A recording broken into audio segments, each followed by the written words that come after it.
we're going to be adding some eyes and some eye controls to these to this character. So the first thing we're going to do is we need to create the geometry, and this is just a basic eye setup. And I'm going to create a polygon sphere, and I want the flow of the mesh. See, her face is pointing out in the z-axis, so I want to have the eye pointing in the z-axis also. So we'll notice that the flow of the mesh kind of follows the pupil or the iris of the eye, and that's good. And then I'm going to freeze transformations. And the next thing I want to do is I want to make sure that my UVs for this new geometry are correct. So I'm going to select this, go to polygons here, create UVs, planar mapping, and I will shoot the plane or UV along the z-axis, project, and you'll see it there. And we can now see our UV textures, and they're nice and good. So it's easy for me to just put a flat UV or texture map on there. So I've done my UVs. Now what I'm going to do is I'm going to call this iGeo, and I'm going to group it 3 times. 1, 2, 3. I'll open this up in the outliner. I'm going to call this first one ICNT for connect, and then I scale, and then I aim, and that's where we're going to connect our controller to. So we've named it ICNT, scale, aim, geo, but we're going to start off with the left eye, so I'm going to go to edit, select hierarchy, rename, add prefix, left underscore, so now they're all lefts, close, and I'm going to grab the left eye CNT, and I'm going to position it up into the eye socket. So bring it here, bring it forward, press F, zoom in a bit, frame in on this thing, push it back a bit, F one more time, and the eye sticks out a bit too much, so I'm going to use the left eye scale to scale it just a bit, and then I'll go back to the left eye constraint, and I'm going to position my eye, and I might rotate it just a little bit, and trying to get it inside of the eye without too much problem. It's looking pretty good. Now I don't mind any values in my ICNT, but I don't want values in IAIM or iGeo. And scale, I can have scale values, but I don't want any translate or rotate values, if possible. I want to keep it clean. So that's done.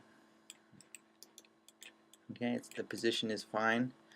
The next thing I'm going to do is I'm going to duplicate this so that it's on the other side also. So I'm going to group it. I'm going to duplicate it first. Then I'm going to group that duplicated. And I'm going to go -1.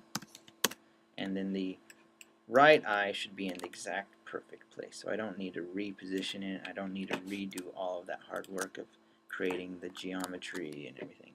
But the problem is everything here is left. So I'm going to go here and I'm going to rename, search for left underscore, and I'm going to do right underscore, search and replace, and now we have that. So this was used just to flip it over to the other side. Okay.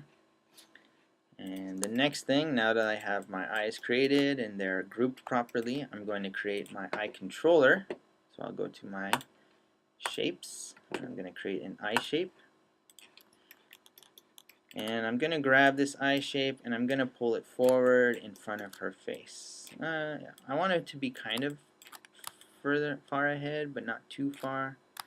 And it should be about eye level. And I'm going to rotate it this way. and maybe scale it just a little bit. Doop. Alright. And then I'm going to freeze transformations because this is going to be the eye control, so we'll change this. ICTL. I need to make sure my translate and rotate and scales are all zeroed out because I want to get it back to the original position if I need to. So the next thing I'm going to do is group this, and I'm going to call it eye control CTL connect CNT. Alright. Now we can use this as a driver to drive our eyes, as to control our eyes. So I'm going to grab my eye control, and then I'm going to press command and press left eye aim right here. I'm not grabbing the geo, I'm grabbing the eye aim. And I'll go back to animation here, constrain, aim, and I'm going to make sure I turn maintain offset on. And then aim vector is good, vector, add, boom. And let's test it out real quick. And you can see that now I have the eye following. Let's do the same. Let's put it back at 0. Like I said, it always has to be at the 0. And we grab this eye control, and then we go to right eye aim, constrain, aim, and both eyes now follow this. And we can zero this out, and that's done. Now the next thing we need to do is we need to, when she moves her head, the eyes aren't following. So this is where our connect groups are. So the first thing we do is we grab maybe this head 2 joint right here, and this head 2 joints that never moves except for by the neck, and I'm going to grab this head 2 joint, and then I'm going to grab left eye control connect, constrain, and I'm going to say parent. Let's just reset it real quick. Maintain offset, add, and I'm going to do a scale constraint also. Maintain offset, good. So now when that moves, but I'm going to grab it again, and I'm going to do the same thing for my left eye connect, parent, scale, and I'm going to do the same thing for my right eye connect, parent, scale. So now when I move my head, the eyes are going to follow, and the eye control follows. And we now have everything we need.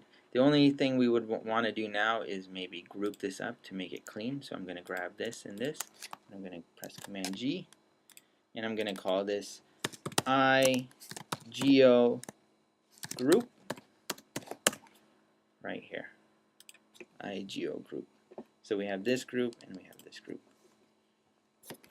And that's how you do the basic eye setup.